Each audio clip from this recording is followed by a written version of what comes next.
Ready to go? Well, it's good to be here in Queensland, although the circumstances are, of course, unfortunate. But I do want to begin by congratulating the new Premier of Queensland, Stephen Miles, and to say that we've had a really good, strong working relationship over a long period of time, and I look forward to working with him in the interests of Queenslanders and in the interests of the nation going forward. Today has been an opportunity for me to get first-hand briefing on the events in far north Queensland, which are causing so much distress and hardship for communities and individuals. I will travel to far north Queensland on late Thursday and Friday. Again, we'll spend time on the ground with the Premier. But today's been an opportunity to receive briefings from everyone, from the state ministers who are working so hard, local government mayors and shire presidents in the region, as well as, of course, the wonderful people in emergency services and people responsible for the recovery, including our people from the Australian Defence Force. An opportunity to thank them here at the headquarters, but an opportunity to hear firsthand about the efforts that are being made to keep people safe, the efforts that are being made to plan for the recovery, and going forward, of course, it will be some difficult days and weeks ahead. One of the things that I find, though, is that at the worst of times brings out the best of the Australian character. And we're seeing that from the stories coming from far north Queensland at the moment. This morning I was speaking on radio in Cairns and heard about Magoo, a helicopter pilot, helping to fly people out on his little chopper, one by one, collecting them from roofs, taking them to safety. An extraordinary effort. Gavin, who was interviewed on ABC this morning, he got in a tinny with his mates and started rescuing strangers clinging to trees in floodwaters. These are the stories of which every Australian can be proud of, the very essence of the Australian character that shine through, the true Australian spirit that we see time and time again. We are providing whatever support we can through the Australian Defence Force, through other personnel and assistants, Chinooks, on the ground there in far north Queensland, and we heard that this morning. From tomorrow at 2 p.m, applications for the Australian Government Disaster Recovery Payment and Disaster Recovery Allowance will open for people who live and work in the councils affected, Cairns, Cassowary Coast, Cook, Douglas, Hopevale, Mareeba, Tablelands, Wudjil and Yarrabah. The AGDRP is a one-off payment of $1,000 per eligible adult and $400 per eligible child who suffered a significant loss as a result of the floods, including a severely damaged or destroyed home or a serious injury. The Disaster Recovery Allowance provides for up to 13 weeks of federal income support to assist eligible employees or sole traders who experience a loss of income as a direct result of a major disaster. People will soon be able to check their eligibility and how to claim on the Services Australia website, and Bill Shorten, the Minister responsible for government services, is ensuring that there are additional people as well on the ground to provide that support, along with the cooperation that we're seeing across the three levels of government. This is a difficult time for flood-impacted far north Queenslanders, but what we're doing is working as close as we can with the Miles government here in Queensland, with local government and with all of the authorities to make sure that we make this recovery as smooth as is possible. I say as well, though, that after the floodwaters have receded and after some of the physical aspect of damage has gone, some of the scars will remain as well. So we need to, as governments, but also as a community, be very conscious about mental health issues, about the trauma which people have suffered from during this difficult time. Both those people directly affected, but also just a huge shout out to the people in all of the emergency management authorities, to the police and emergency services, to the SES, to volunteers who'll be there helping on the ground as well. Thank you for what you do each and every day for Australians. You are inspirational in the support that you give to, in this case, to far North Queenslanders, but each and every day we see that support coming through.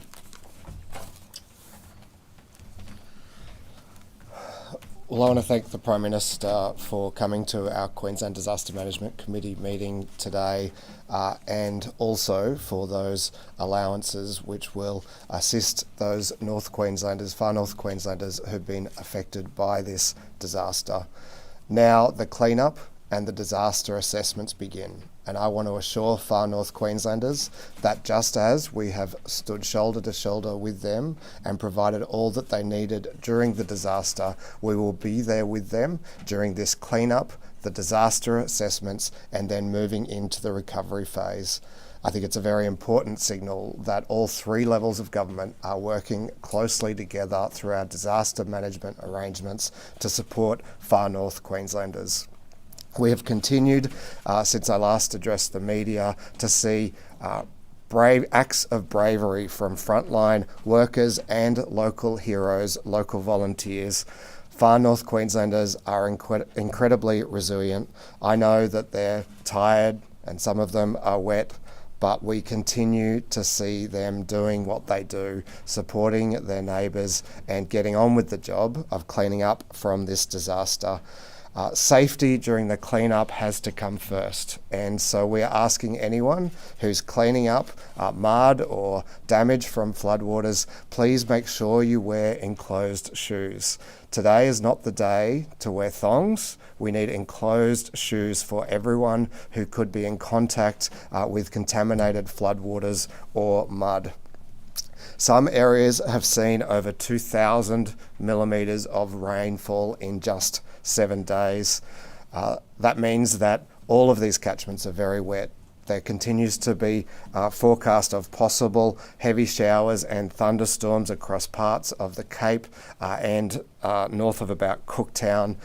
So we could see significant river level rises depending on those showers and storms. The evacuation of Wujal is currently underway. Chinooks are on their way to Wujal now. I want to say to those residents who've been waiting, I know that you're tired and wet and uncomfortable, but help is on its way. Just as soon as we could have done it, we will have support there for you. So the Chinooks are bringing in support personnel, and then we'll be able to take residents out of Wujal and to Cooktown. To Wujal residents, I want to say to you that we have supports in place for when you get to Cooktown. Healthcare, food, showers at the PCYC. So please, if your circumstances in Wujal are in any way uncomfortable or unsafe, please take up that opportunity to evacuate with the rest of the town. We do have concerns for an 85-year-old male missing in Dagara, and search and rescue is working on that. As I say, now the damage assessments start, and we are very early on the damage assessments, but we know that one home has been totally destroyed, 15 have been severely damaged, and 50 moderately damaged. The remaining 92 have been assessed as having minor damage. We're working with the local disaster groups to ensure that we get restock and resupply of food, essentials, and water, and delivering bottled water where necessary and appropriate. The Cairns Hospital, though, and the Cairns CBD have sufficient clean water. Damage to roads remains a significant impediment to people being able to move between towns. All major arterial roads north to Port Douglas and west to So significant damage remains on all major arterial roads north to Port Douglas and west to the Tablelands, but the Bruce Highway is open to Cairns, which is an incredible effort from our road workers, and I'd like to thank them. Cairns Airport is reopened. 3 evacuation centres are open with 35 people in those. We are setting up the community recovery hubs are there to support people in each of the towns. So it's moving now from disaster response stage into clean-up, assessment and recovery. And to update us on the weather first, we'll get Laura, and then Police and QFES are here to talk about those stages. Thank you, Premier. Good morning. So the update from the Bureau of Meteorology this morning is that we have seen continued decreased rainfall conditions, leading to an easing of flooding across the North Tropical Coast communities. However, we are still seeing showers and thunderstorms, and the focus is now around that Cape area. So these showers and thunderstorms might bring significant rainfall that could lead to localised flash flooding during today and then into Wednesday. So significant river level rises are occurring about several catchments across the Cape, and that will continue over the next few days as these floodwaters move downstream.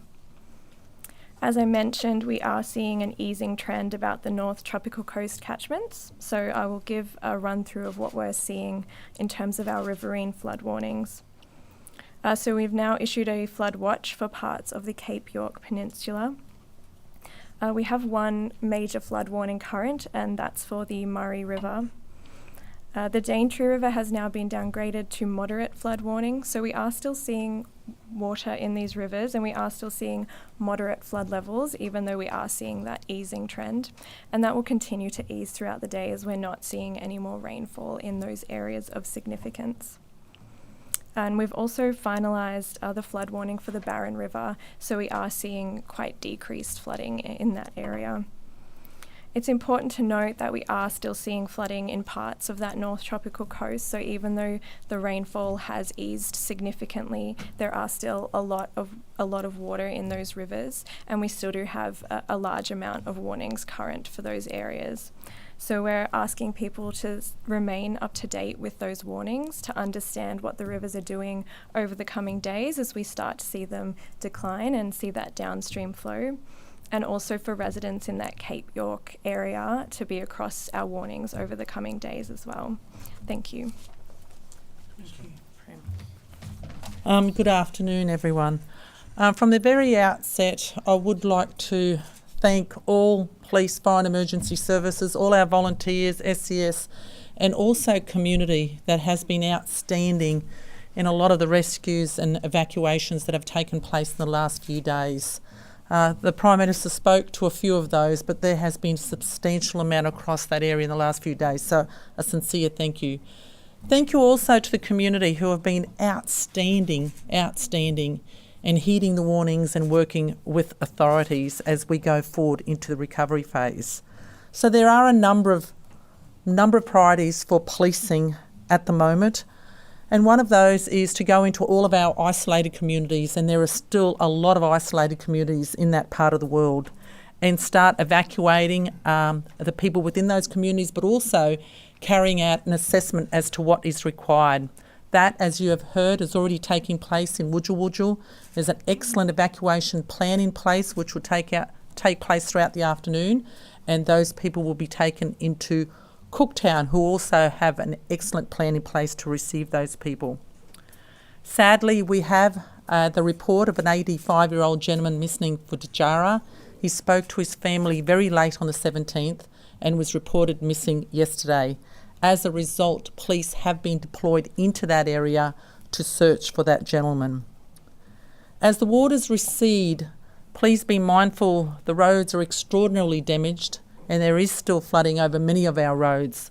So be careful going about your business, and please, as always, if it's flooded, forget it. We are planning for substantial staff to go into the far north over the next few weeks, not only to continue to assist with the response, but also particularly to assist with the recovery, to assist community to get back on their feet, to support them, and to really provide that high visibility patrols into those communities as we go forth. Thank you. Good afternoon. As been said, we are moving from response into recovery. But can I say this morning we were still undertaking a number of aerial rescues in the area north of the Daintree River, and this area remains isolated. As we speak, as the Premier and Prime Minister have indicated, the evacuation of Wujal Wujal is underway. We are expecting that to continue through the day, and we are planning for that to continue into tomorrow if necessary. We have the ADF support with the provision of 2 Chinooks into that area, and all persons evacuated will undergo an assessment and then be taken to Cooktown, where we have increased medical support, community support, as well as food, water, etc. that's needed there. The Commission has indicated that the police are going into a number of communities. This is critically important. We have over 32 communities, small locations of small number of houses or properties that we need to access today to check on the welfare of those people. And we're using our rescue helicopters and police and other emergency services to do that as we speak. I've been in contact with both the local disaster coordination groups and the district disaster coordination groups, and the resupply efforts into areas like Mossman, Cooktown and our other isolated communities has commenced. We are aware of the essential need to get food, water and in particular medical supplies into those communities, and that is occurring today. We know that a number of those communities have been without power and water, and can I please assure the community that we are aware of that and that those resupply efforts will commence today, and we have plans in place for those resupply efforts to continue. Thank you.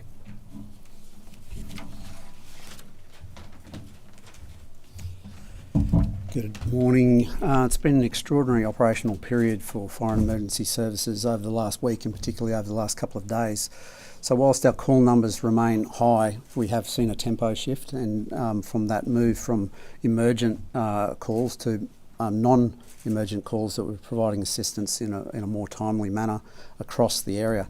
We do remain postured in order to support 000 calls, life-threatening calls, but we have shifted into a mode of supporting damage assessment, supporting washouts and general recovery activities across those impacted areas.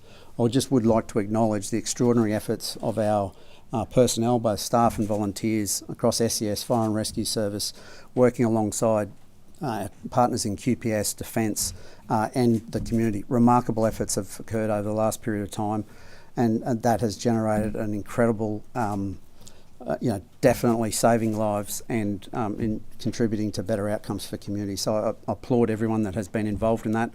There is still a lot of water moving through our systems. There is risk still in the environment, so we ask people to still operate with a high degree of caution.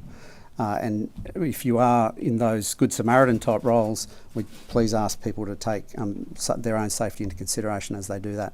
But appreciate the community's support for us. It has made our job easier and it's greatly appreciated. And we look forward to continuing to work closely with community. We've been with community through the event and we'll be there through the recovery. Thank you very much. Any questions? In terms of the evacuation of Wujal, is there any concern about some of that forecast rain across the Cape affecting that? How many people do you need to get out of there? So we understand the evacuation could take all of today and into tomorrow. I think the Brigadier is probably best placed to talk to the operation though. Yes, please. Yeah, good morning. In terms of the evacuation of Wujal Wujal, at the moment we're forecasting that we can evacuate up to 120 people today, and depending on their desire for further evacuations, we should be able to support into tomorrow. Again, with the weather being clear, that obviously that would impact any future support. Thank you. And do you know how long it'll be before you're able to go home and what the process is after you evacuate I'm not the person to be able to brief on that, but I'm sure the relevant minister can. Thank you. It may take days, Marlena, depending on the receding of the water and what damage there is to infrastructure and houses. There has been considerable damage to infrastructure and houses, water, energy, and obviously the rapid damage assessments need to get in and do that as well. So that will happen over the next couple of days. I know the Energy Minister is here. They are getting in as well to try and repair that, as well as the housing needs to be repaired. So we've had an overview of the town today, and it is still inundated with a lot of water, and I would expect that there would be significant damage in that area. And as was alluded to, at least 120 today, but we're working through, and Shane can obviously talk to this as well. Some will choose to stay, but I am confident that most will choose to come out. Can I just ask a question of the Bob, please, Lord?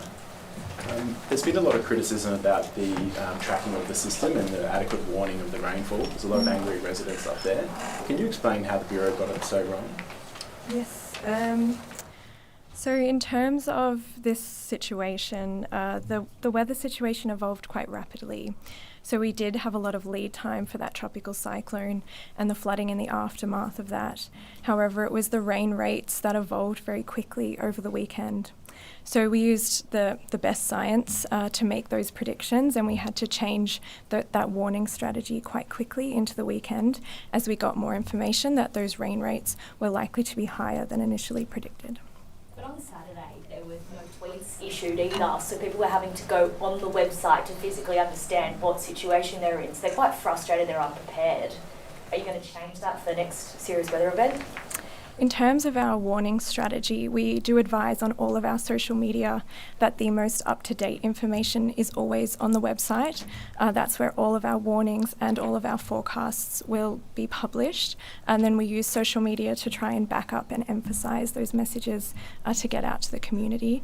And also noting that we have the Bureau of Meteorology app as well that can know your location and also give you push notifications of warnings for the location you're physically in. So you accept there were delays. So a lot of people lost power, they didn't have phone reception, and a lot of these areas are in isolated areas as well where you can't get phone reception. So were there delays? Do you accept there were delays? So in terms of delays, I'll walk you through the timeline over Saturday. So that's when the situation started to evolve and change quite rapidly. So in the afternoon, we started calling and briefing emergency services as well as local councils. And then we started issuing our first warnings by around 9 p.m. So acknowledging there wasn't a lot of lead time, and we started seeing those rainfall rates really change in the early hours of Sunday morning.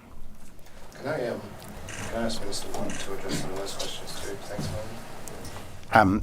I've certainly seen the criticism that's been made by a number of political figures over the last 24 hours of the Bureau of Meteorology. And I'm here to say that we have full confidence in the ability of the Bureau of Meteorology in its prediction systems. The reality is that we were dealing with a highly unpredictable weather system that Laura has walked you through. And as I said in some media outlets yesterday, meteorology is not a perfect science. The Bureau of Meteorology do the absolute best they can with the science they have available. I can't think of another agency in the world that I'd rather be relying on to make decisions. And I can tell you, having participated in several of these meetings over the last few days, that the efforts of emergency services personnel to keep people safe would not have been possible without the advice of the Bureau of Meteorology. We're obviously aware there's one 85-year-old gentleman at the moment who there's a search underway. Touch wood, that will work out okay, but it is pretty remarkable that in an event of this scale that we have not yet lost a life or a serious injury. So I'd ask people to keep it in perspective about the Bureau of Meteorology. They do the absolute best they can, and they've guided every response effort made by all levels of government, which to date have been fantastic. But there were similar criticisms raised after the flooding event in New South Wales Central West. Have there been any changes implemented since then? Well, I'd need the Bureau of Meteorology to address specifically what changes they've made internally, but this proves the point that there are sometimes weather systems that, even with the best will in the world and the best possible science, can't be absolutely predicted down to the precise detail. But the fact is that I was certainly seeing warnings on the general media, on social media, from the Bureau of Meteorology for days leading up to this event that we were facing life-threatening flash flooding. That was there for all people to see. And if we weren't able to get through the Bureau of Meteorology every single detail right, that's unfortunate. And of course, systems will always be worked on to improve them. But as I say, I'd ask people to remember there has been an immense effort undertaken over the last few days by 3 levels of government based on the meteorology from the Bureau. And overall, I think they've done a fantastic job. So there were people though trapped on the roof of their houses by the time they were getting text messages. Do you accept though that there should be improvements? When you look at the extent of all the people who've been brave enough to go rescue other people, sure. They're putting their own lives on the line. Because other people weren't getting the warnings in time.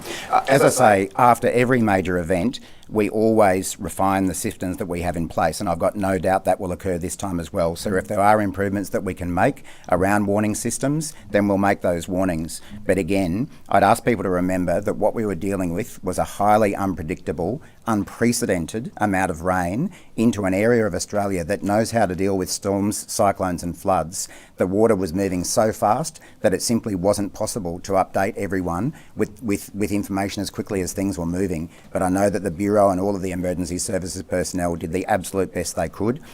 We of course would prefer to see systems where people aren't kept on roofs, but unfortunately sometimes systems are too great to be able to cope, and we'll make any refinements needed. What about though, aside from text messages or things like that, just door knocks, crews going out physically door knocking people? Was that happening fast enough? Yeah, that's probably a bit of shame. Yeah. Thanks, Premier. Can I just say in relation to alerts, the Bureau of Meteorology is embedded within the State Disaster Coordination Centre as well. And it's not just the alerts that go out on the website of the Bureau. The moment we are given those alerts, we issued a large number of emergency alerts via text through our telecommunications networks, and also at the local level, councils were also issuing early warning system alerts from their system, so it's a tiered system. But it is a complex environment. We are reliant upon, at that early stage, of text messages and social media, and we know that the environment, once it gets water in it, we lose power, we lose communications, and we accept that. Can I say that during the emergency response phase, we had a large number of emergency services out there door knocking. Can I say during the evening when we completed over 250 rescues from rooftops, we had members of the Special Emergency Response Team with night vision goggles on, walking through water, walking up streets, knocking on house doors, making sure people were safe. This water rose quickly. It was a lot of water. But as early as 9 a.m. on that morning, we were starting to put alerts out about rainfall through the emergency alert system. It is a tiered response. We accept that people would have lost communications. We accept that people will lose power, and that's why emergency services were out doing what they were doing. It's why we use both the text messages through the emergency alert system, but also why local council and state republish, but local council put out there also warning systems through their social media and disaster management pages. But can I say, all the time through when we saw that water rising, emergency services, not just police, fire and emergency services, SES were out door knocking right through those communities saying that this is happening. But I was speaking to the CEO of Wujal Wujal today. The CEO of Wujal Wujal said that community has never seen water through Wujal Wujal like that, and the pace that water came through at. And they said the community did door knock each other and they headed for high ground. But obviously the speed that water came, we know we still had people trapped on roofs at Wujal Wujal. So can I commend the emergency services, those members of police, SES. We had surf lifesaving out there. We had members of the community assisting us under our control as well, getting around to those houses. Can I commend them? We're at the start of the summer period. Are you confident that the crews, which are already exhausted, there'll be enough resourcing as we continue into the season? Absolutely.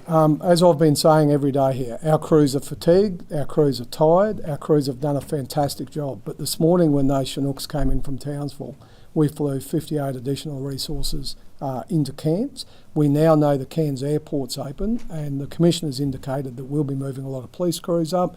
I know as the State Disaster Coordinator that we're moving a lot of fresh crews into that area, because this is just the beginning. We need to go into now relief, supporting the communities, into recovery, and then we need to prepare our response for the next event we'll get in Queensland this year. Just a question for the Premier.